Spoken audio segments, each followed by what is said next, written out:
Guys, before we move on to our next session, I just wanted to, again, very quickly thank our sponsors and contributors. Without them, we would not be here today. I wanted to mention them because they are also providing prizes for our finalists. So we have five sponsors and contributors. One of them is Trident Trust, a leading independent provider of corporate and fund administration services to the financial sector worldwide. We also have Sprinto, a security compliance software replacing all the manual, error-prone, repetitive, busy work with automation. And then we have several portfolio companies of Flashpoint, Commit, a collaborative recruiting software, to whom we are highly thankful. Also Chili Piper, who are building software for qualifying, routing, and booking meetings. And we have AWS, who probably don't need so much introduction. And also we have Flashpoint supporting our finalists. So would like to again thank all our sponsors, all our contributors. Now basically would like to start moving to our next panel. Basically that is going to talk about angel investing in Europe and Israel. Obviously this is a very exciting topic, how to find these early stage entrepreneurs, not only find them, but be able to give them capital, and then not only that, but survive various development points in their history, keep the relationship and make the exit. So it's a very intensive work and very challenging work.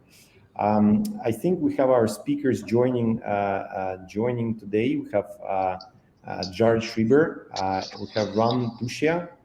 I think we might have one more speaker joining in. I'm not sure. Well, let's see if he joins. If not, then I suggest that maybe guys we just start maybe with brief introductions. People probably don't know. Some people might know you, have heard about you, but maybe not as many. We have a very large audience, about 1,000 people today. Also, the event will be recorded, so many more people will be able to see this event. So why don't I just pass a word to you guys, and you take turns introducing yourself. Very good. I'll go ahead and start then. Hi, everyone. I'm Jared Schrieber. I'm an American entrepreneur from Silicon Valley who recently relocated to Budapest about 4 years ago, and have, I would say, recently probably established myself as Hungary's most active angel investor, looking to become Hungary's first super angel, building up the ecosystem here. My background is in building primarily SaaS companies, particularly those with a B2B2C component to them, most notably Numerator, which had a unicorn exit last year. And I'm Tushia. Nice to meet you all. I'm from Israel. I basically started to invest in 2006. I'm not committed to any specific strategy, and mostly invest in the first stage startup. Luckily, and I think luck is very important, I already have 4 unicorns, and that's about me in very short. Excellent, guys. Thank you very much. Obviously, we as a VC, we work a lot with different angels and early stage investors. And one thing that I've been noticing historically is that people tend to have their own, even though Ron mentioned that he doesn't commit to any strategy, but people have like their own style, right? So you can you can see that, you're passing some of your DNA into how you do things, which founders you tend to work with. So I just was wondering, if you can tell us, maybe share some secret sauce of your still strategy and approach and your sort of style. I think the audience will be quite curious to know more about that. Why don't you start? Yeah, look, I think my philosophy is quite clear. I think the first thing is people, and again, people. It's all about the people. You have to identify that they have the ability to run a marathon. It is, from one hand, it's a short run. It's a 100-meter run. You have to be fast. On the other hand, you have to have the ability to run for long distance. Also, the second thing I insist is 2 founders. I will never invest in less than 2 founders, because you find yourself too many times lonely. So you have to do that. And then the third thing is that you have to create a new market. I always give the example of Uber and Get Taxi. Uber basically invented a market which says everybody can drive, and Get Taxi, if you know, basically they took the same taxis and just give us an easier access. That's why Get is worth 200 million and Uber is 50 billion or whatever. The same, I will not invest in any company who has to ride other platforms. Like if you have to use Facebook or Amazon, I will not use it. I will not invest. And the last thing is that I have a strategy to sell on the way. What I call, people are getting a lot of the time they are having the dream of $1 billion, and many times it just disappears on the way. So everybody have to learn to sell on the way. And the last thing is because I'm the first investor and I'm going to be dilute to almost nothing, and I take all the risk, it has to be a unicorn, or at least I hope it's going to be a unicorn, because if not, your chances are really limited. That's mine, again, in very short terms. Thank you. Lots of interesting thoughts. We'll get back to that in a minute. I actually would like to also welcome Bas Godska, who just joined us. Also a great angel investor and a dear friend who we've known for many years, been observing. Bas, thank you for joining, and welcome to our panel. We have just briefly started introducing ourselves, so maybe why don't I pass also the word to you to make an introduction. Great. I don't know, Alex, how you do it, but you stay the same young face as 10 years ago. It's is it a special Zoom filter? Or? The light, too much light. Stay in the light. Thanks. Thanks for having me. I've been a marketeer who turned into a founder, then became an angel, then a VC, and maybe some point again, angel. I run a Dutch fund, Acrobator.vc. It's a 25 or after the final closing 30 million fund for pre-seed seeds, and our main thesis is to invest in Eastern founders across the world. So I would say the people with a Slavic origin or Eastern origin that are now spread around the world, because we have seen and enjoyed the resilience and smartness of this type of founders. We operate from the Netherlands, but we're also the only small Western fund with 10 plus years feet on the ground in pre-seed and seed stage. And lastly, my angel activities, which have been several dozens of angel investments, has been my passion to add value as a marketeer with my savings to startups across Europe and the CIS countries mainly. Yeah, we'll talk about success stories in a minute. Bas has also things to share, but Bas, we also started talking about the style. So every angel has, his own or her own style in like finding and identifying these opportunities. Ron started describing, his style and DNA, and a lot of good advice about his approach. Maybe passing the word to Jared. Jared, do you want to also tell us a couple of words about your style? Sure.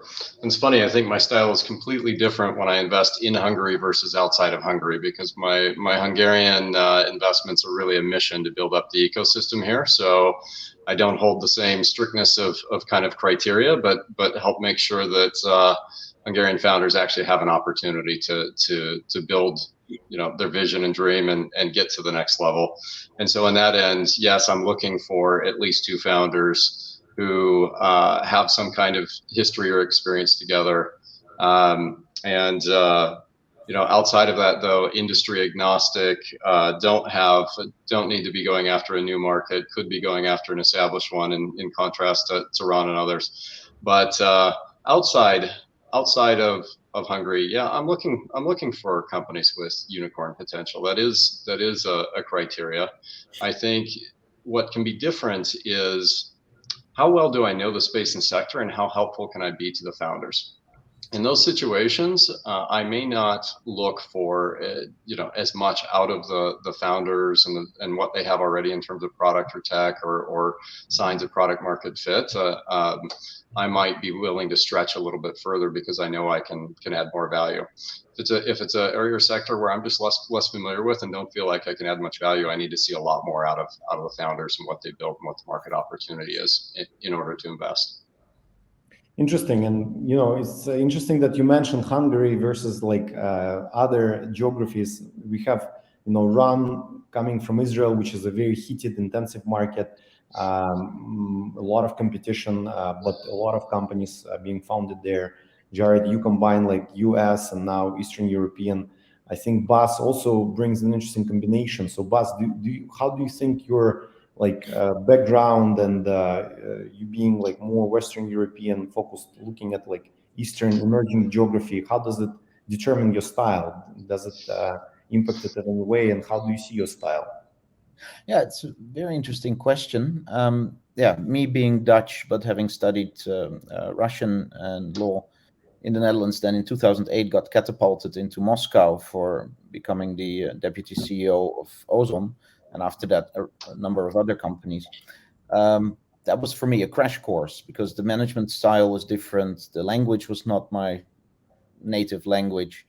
The more interesting, I would say, intuitive, almost Slavic, mystical way of sometimes looking at things was very energizing. So, and then when the ruble crashed, there was nobody left of the expats in the e-commerce vertical, at least, or in the digital sector, or pretty much no one.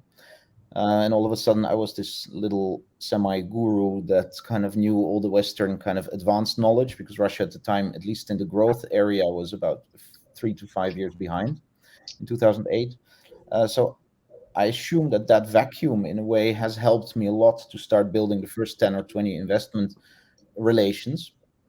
And regarding the style, I would say that I have been extremely, well, it's not contrarian, but I am the opposite of a structured, repeatable, sustainable investing style kind of person. So I would almost now and then, if I would draw a caricature of myself, there would be probably some aluminum cap and a hippie dress or something. That sounds a bit strange, but what I mean is basically it's very intuitive, it's very serendipity driven.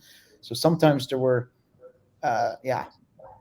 events where I would absolutely not pay attention to anyone in the panel and etc., but just this one guy with his laptop in the corner, and then later on that appeared to be the new Miro founder. So it's, why the hell do you go to a person in a room when in your panel is the founder of Get, the founder of Jubal, the founder of the fifth employee of Facebook, etc., and then just start becoming friends with Andre? I mean, how does that happen? I don't know. There must be some sort of extra founder dimension, but if we still boil it down to rational elements, then I would say that there must be an energizing click with the founder, what everybody always loves to say, team.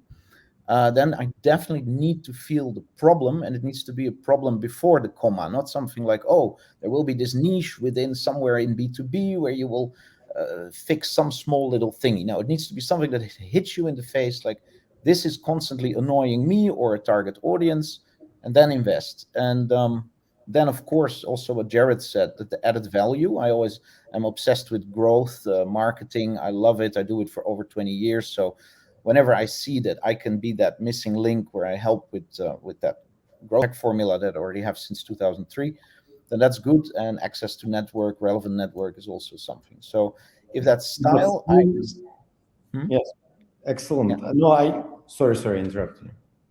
Yeah, no, basically summarizing that, I would say if the style gives some sort of positive vibe and energy, then I'm definitely in, and then writing a check is done extremely fast. Excellent. We'll get back to that Miro discussion that you started. It's a curious one, but I wanted to switch to Ran. You identified the number of winners, Wix, Gong, among others. I was wondering, what is uniting sort of these like founders and your sort of decisions to support them when you saw them? Was there anything that like cumulatively combines?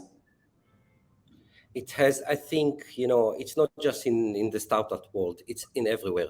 There are people that you can feel they have a gift, special people. I also like people who already failed at least once. Failure is not bad. It's not a bad word. It's a very good one. You are more humble. You are willing to work harder. You understand not to be arrogant because you have 100 million in your bank account. Most of the successful startups, I think either it's people who already failed before or people who are just have the gift, either the gift to raise money, which is a huge gift. Raising money is the hardest thing for the startup. Somebody who have a really huge gift for technology that succeed to do a breakthrough in something. And I always say in every company that succeeded, there was always a trader, a horse trader. Somebody in the end you have to sell. It is startups. It's very different, but you need somebody to sell, and for that you need somebody who have the ability to trade, like in the market. There's no difference between high tech and market. It's the same. So if I take it all, usually I have these three kind of people in one company. Interesting.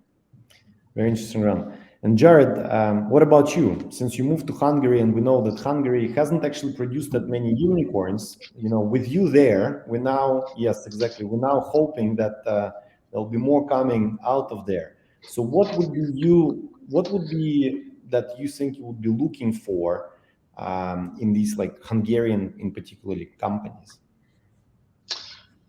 Well, I think we need to see a whole lot more ambition than I currently see out of founders who come to me and present in terms of what their vision is for the company, how fast they can grow, some appreciation for what it takes to achieve that. I think the trouble here in this market, that isn't just limited to Hungary, by the way, is because there haven't been the great success stories and outcomes. There aren't founders who have seen it happen, particularly from the inside, been employees who are part of the growth path, understand what it looks like and takes to actually achieve that kind of growth, and want to go do it themselves. I was fortunate enough to build my career in Silicon Valley, to help build some startups to some meaningful success, and then had the confidence to use that experience to go be ambitious with my own startup. And so I just think that's lacking. It's going to take some more meaningful successes. I think there's some great startups here that are starting to show that kind of potential. Bitrise, Seon, Turbine are on great trajectories now. I think they're going to set the course for the founders to come, but we still need to see a bit more ambition here in this market. Interesting.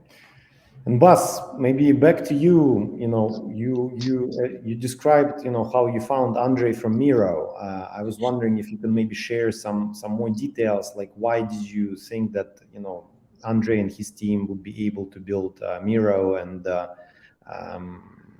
what led you to be to make that decision to support them?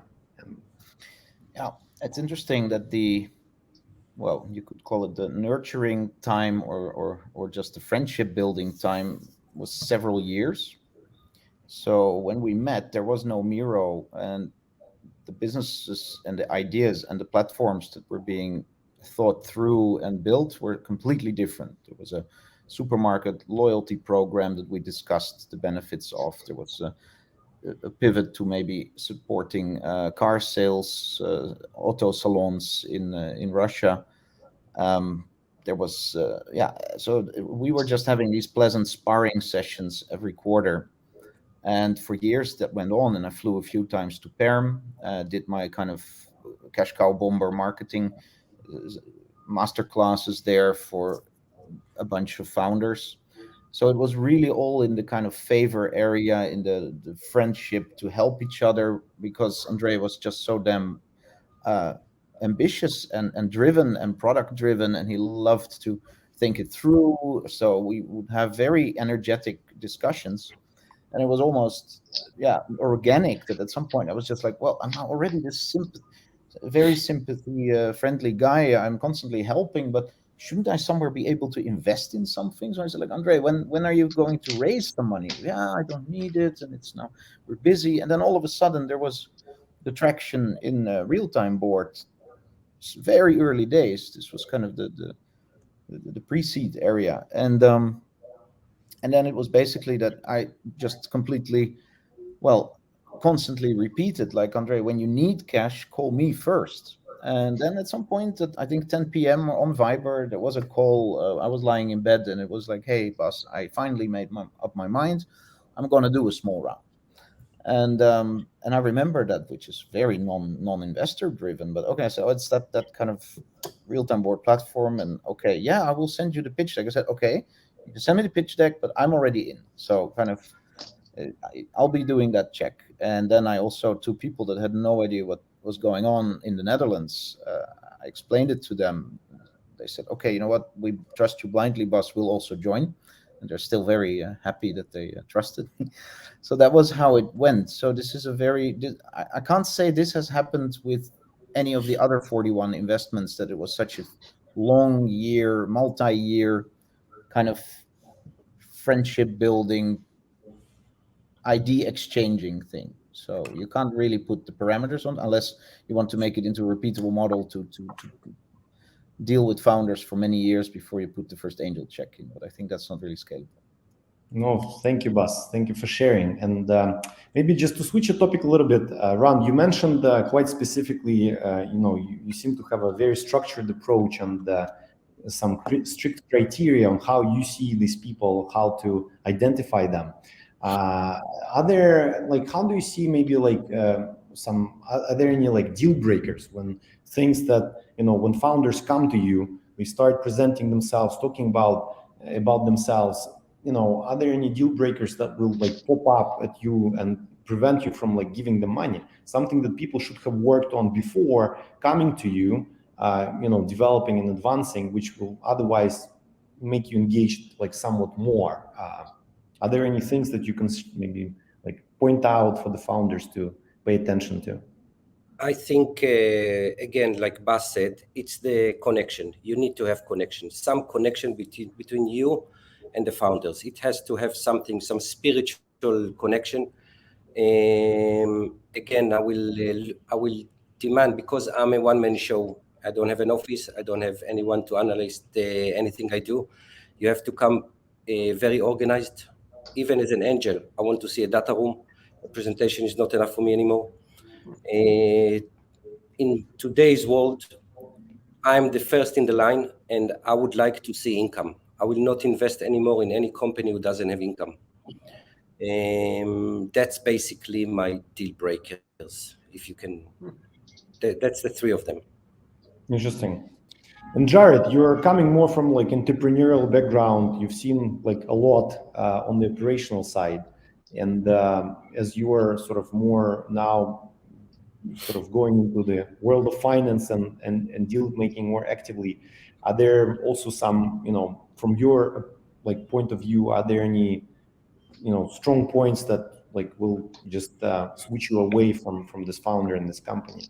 Any sort of advice that you think there? Sure. I think a founder who was like me when I first started pitching my startup and wanted to boil the ocean. In other words, basically had a vision, had the tech. We thought we could do anything. It would really take us in 20 different directions had we actually gone that route without the laser focus on where to start. Sometimes it's a niche market. It's only a tiny part of the overall product or solution. But without that focus to go and execute excellently on that and then expand as successful, I won't invest. If they think they can do 20 different things all at once and that somehow they're going to get synergies out of going after these 4 different markets with these 5 different solutions, I've got no interest in making a bet that they'll be successful in any of them, because they won't get enough wood behind a single arrow to overcome the inertia of what it takes to build a successful startup. So very simply, I won't invest in somebody who was like me at the beginning. I'd prefer somebody who learns the lesson and says, boy, we've got to focus on something something, be the best in the world at it. And if we do that, then we can expand. That's the kind of person I want to invest in. Interesting. And Bas, maybe over to you as well. Ron mentioned, interestingly that, environment is changing, you now need to be sort of even more efficient, need to see more money. So, show me your money first before I give you my money. So what is your view? Are there any showstoppers? Because you mentioned you're more creative and I think Ron's approach is very professional and correct. I have a habit to also invest pre-revenue a lot. I would say that the deal breakers would, for me, be there is a bit of some sort of arrogant inflexibility that somebody's, already at the very beginning, not so interested. I'm just one of the many people they speak with, which is fine. I mean, I know I've been a founder myself. I know how hard it is to fundraise, etc. But if it's kind of, you do it my way or the highway, then I'm already a little bit, concerned. There's always those things where you can do a little note of that you maybe suggested something to them that had really good value to them, and see a few weeks later if they implemented it, because it was a 1 or 2 hour time investment, a no-brainer. Like you tell them that, hey, your brand, you can actually use the .se domain name for $10, and then you'll have your name. So if it then is not followed up, that is not a red flag, but you understand that this person lets a lot of useful tips and hints go. Or, hey, I have a great network access for you, this person, shall I do an intro? And then, yeah, please, but I'll mail you about it. And then you don't hear. So that could be, I guess that all summarizes to trust. If there is just a little bit of less trust, then that could be a deal breaker. Of course, a big one is bad karma, kind of non-ESG or bad for the planet. Not inspiring businesses that, I don't like to invest in that. And as a good Dutchman, I don't like really high valuations. So this is always, I think sometimes you shouldn't be too pressed on valuation, but if it's really ridiculous, then that already shows me that the person is, or the team is, maybe living in a bubble. Will be interesting in the coming months to see where the compass will be calibrating regarding valuation. Well, that was actually my next question, and maybe start with Ron as well. So, environment has been changing, but you've been investing for a decade now, or even maybe longer. So how do you see things evolving, or do you see any things evolving, both on the entrepreneur side, but also in terms of what kind of founders you're seeing? Are they developing? What has been changing? In general, from your perspective, or is it just normal evolution? I think if you take the crash in 2000, 2005, and today, the difference is that today software is like oil. We are not going to get rid of it. We need more and more and more of it. Therefore, I'm not very worried. I think also in the last 2 years, I don't know if anybody here is surfing, but a huge wave came. And everybody was surfing, everyone. It doesn't matter if you know how to surf or doesn't. And now we just got back to reality. If I take SaaS companies, usually, historically, SaaS companies, their value is between 4 to 7 times on the revenue. They all went 10 and 20 times on the money. So I think what happened now, we just had happy days and we are back to reality. So I'm not worried at all. I think, as usual, the good companies will keep on raising money, and we can already see it. Valuation will decrease enormously. I mean, if a startup on its first stage used to raise money in the last 2 years, depend which country. It's also very important if you're in the USA or in Israel or in Holland or Hungary. It's all different valuation. But I think everybody have to expect, at least at the first stage, at least 50% down. And I think the good companies are already good and have money. Will have to wait a little bit until the middle of 23 to raise money. But in general, I am not worried at all. Interesting. Jared, you haven't been investing, angel-wise for too long, but maybe from your perspective, changing between the US environment, and Hungary, and also, we're like observing macro shift. Oh, I think it was Jared. And Bas, maybe to you then. So, same question. You've mentioned a couple of things, but overall, besides valuation, what do you think? You mentioned ESG. It's been a theme for a while. What, Jared? Sorry, we lost you. So maybe we'll start with Bas. I already started. Go for it. Yeah, the connection was a bit bad. So you mean like except for ESG, could you repeat the question? No, what I mean is that do you see any like shifts in the angel sort of investing market in general? What type of entrepreneurs you're seeing?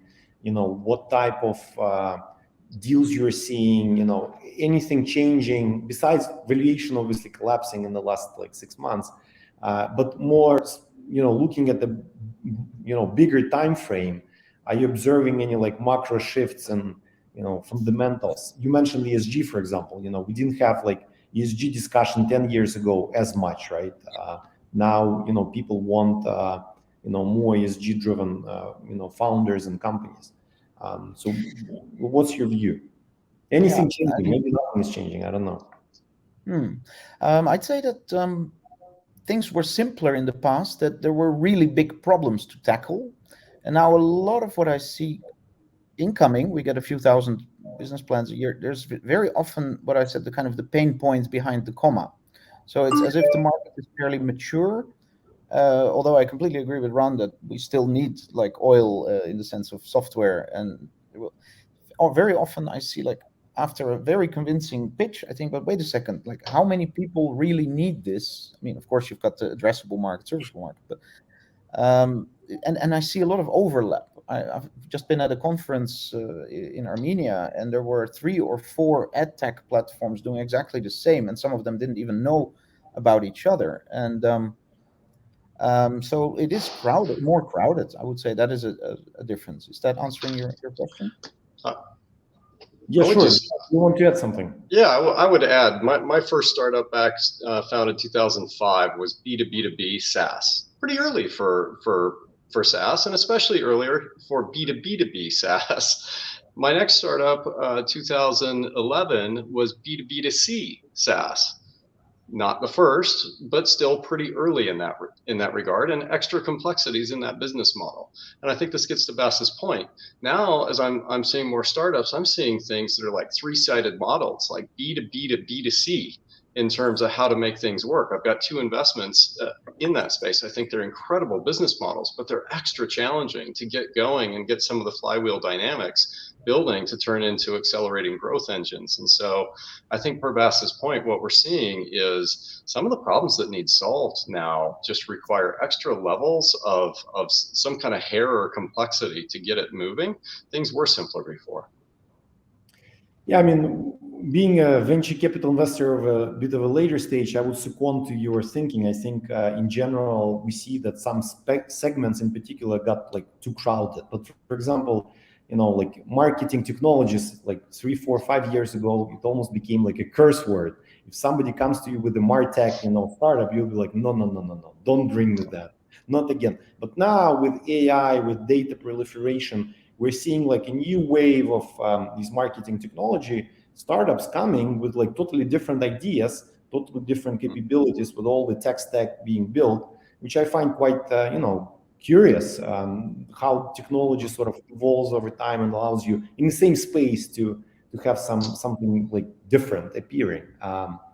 And to that, maybe obviously you guys are seeing thousands of companies between the 3 of you per year. Maybe as a sneak preview, because you are the forepost of investing, you are the first to see something innovative and new. If you could give maybe some sneak previews of maybe sectoral things, what sectors do you, in looking 2-3 years from now? I know it's maybe proprietary, obviously some of these companies will need to be built, but what do you feel? What's your feel about the sectors? It's been evolving, so where are we now, and what's what to expect? I don't know. I think from my standpoint, one of the things I'm seeing is mixes of B2B SaaS or things that were traditional SaaS, even on a B2C side, that now have some kind of Web3 component that use NFTs to provide fractional ownership or other aspects. Some examples are Cause out of Estonia, where it's kind of programmable equity via NFTs, or Salto X, which is basically using an NFT-based approach to be able to offer stock options to employees anywhere in the world. So I think one of the things I see emerging is actual real-world use cases that would have traditionally been done via SaaS being enabled by legal and technological frameworks associated with the crypto world. Interesting. Nice one. I totally agree with Jared. I think I'm heavily investing right now in NFT, in crypto. I think it's not going to disappear. And I think in the next 5 years, this is the main platform to a lot of startups and a lot of unicorns. Bas, would you agree? As a proper Dutchman, do you invest in crypto? Yeah, as a diversity element, I've put 10% of liquidity into a bucket with, of course. And I did that, of course, mainly in January. The last time I did it, I pretty much made the most expensive swimming pool in the world, I guess, because I converted Bitcoins at 2,000 euros to pay for a $40,000 swimming pool. So yeah, it's now, but anyway, so yeah, I'm not really actively trading in crypto. I just have a sizable portfolio. But coming to probably the trends, I would say that cybersecurity, although it's pretty technical, as a fund, our VC, we are really looking deep and recently have been investing sizable checks into that area. I would say the whole machine learning AI, we have a GP that has a PhD in that area, and he constantly comes up with interesting trend notices. I personally love marketing technology, but it's the most underrepresented in the portfolio. But I do feel that if there will be some sort of way to better monetize social media influencer stuff as if it's AdWords, kind of quantifying it, those would have my personal angel kind of favorite flavor. And lastly, yes, the whole metaverse thing, I'm still trying to learn how to see the sanity and the business models in there. Yeah. And maybe on the sectors, I mean, there's been a lot of talk about e-commerce in general. So, it's been growing, then, sort of slowing down. Then COVID came and people rushed to, e-commerce again. We've seen all these dark stores, booming, people raising billions. What do you think about it now? Because obviously consumer demand is now sort of slowing, inflation, all of that stuff. Obviously, it's a huge segment in terms of capital historically, and Ron, you have had some investments there that were successful. For example, in Israel historically has been quite big in moving in that direction. Do you guys think e-commerce is on the downward trend, or will we see some new generational sort of changes there to reinvent how we shop online, basically? I personally today will not invest in e-commerce, or it has to be something really unique, because I think it's not up to you anymore. It's up to Amazon. It's up to Shopify. They control everything, and you just can't beat them. So even if you create something really good, either they will shut you down. I hope nobody from Amazon is here, so they will not sue me. But either they shut you down, or they decide what's your value. So you can say my value is 200 million, but they say, you know what, we are willing to pay 20 million, and that's it. So personally, where there are, especially in e-commerce, where there are few platforms that controlling the world, I personally will not invest today. I'm much more interested in seeing transformations of physical retail. They may include an e-commerce or an omni-channel component, but that's much more interesting to me because I tend to agree with Ron, but I also think consumer behavior is settling out to kind of a standard trend in terms of what we can expect from e-commerce in general. And so I think we need to see a transformation of physical retail to see really big changes. 80 to 95% of retail is still physical, depending on the category. think we're starting to run out of time a little bit, but I wanted to ask maybe last question to you guys. And again, thank you so much for making it here today. We're super excited about having you. Very good thoughts and ideas. Obviously, we have a lot of angels, and like we see our mission as Flashpoint as well to help and support angel activity. We ourselves trying to invest in content, marketing, etc. Because we would like this ecosystem in Eastern Europe and in Israel to continue growing and developing. Would you have any advice for people who are starting on an angel path, who are basically trying out, who are sort of newcomers? Obviously, you don't want more competition, I would understand that, but still, having the senior hats on and lots of success behind you, how would you, advise these, starting angels in our ecosystem? In any word of advice? I don't know, Ron, maybe start with you. This is a big question. I said in the beginning, I'm a big believer that 90% is luck. So first of all, make sure you come to the table with a lot of luck. Second, you need to come with a lot of knowledge. When I started in 2005, the high-tech world was completely different. You didn't need as much knowledge that you need now. I think if you cannot become a contractor who is starting to invest in high-tech anymore. You have to be a professional. You have to know what you're doing. You have to have some deep tech understanding. And I think if I was starting today, I would do it with some other partners. I wouldn't do it by myself today because your chances are really small. Mm-hmm. Interesting. Bas, would you agree? Yeah, I've also started as a lonely wolf, and I see now you could definitely create nice little groups of friends that all jointly add different values. So I agree. Somehow it didn't really happen in my life that often. It's very often also been individual. So I do disagree that means that you could not kind of in current days succeed. But yeah, you do interact with all the other angels that are there. And yeah, I would say that I'd advise to at least mentally think that you are saying goodbye to the money straight away, then that emotional compartment is gone. Second, understand that it's going to be a bloodbath that, according to statistics, you would have 80% dying or 60% or 70%. I would say really invest there where you have superior knowledge, or you believe you have, and you can add that value really a lot. And I would say spread, don't bet on one or two startups, because that will definitely mean that you'll have a small potential traumatizing experience. I mean, according to the Monte Carlo formula, you need to have about 30. So if you don't want to do big checks of 30 to 50,000 as an angel and then 30 times, then just go to the angel platforms. I remember that nice book by Jason Calacanis, Angel. He recommends really for a year either just invest $1,000 in syndicate deals that you see on angel.co. Why not? Maybe it's a bit boring because but you learn a lot if you start from scratch. Then that could be useful. And do look outside your own geo area as well a bit for fun. Excellent. Jared, any last thought? As an angel investor in AngelList, the company itself, I strongly support the idea of getting started as an angel for people to join syndicates on that platform and a way to learn.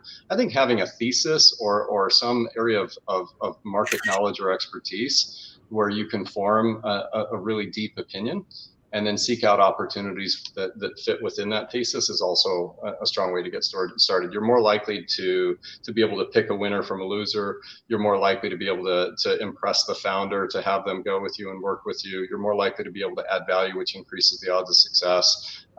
So those are some considerations. Perfect. Guys, thank you so much. Ron, Bas, Jared, you've been great.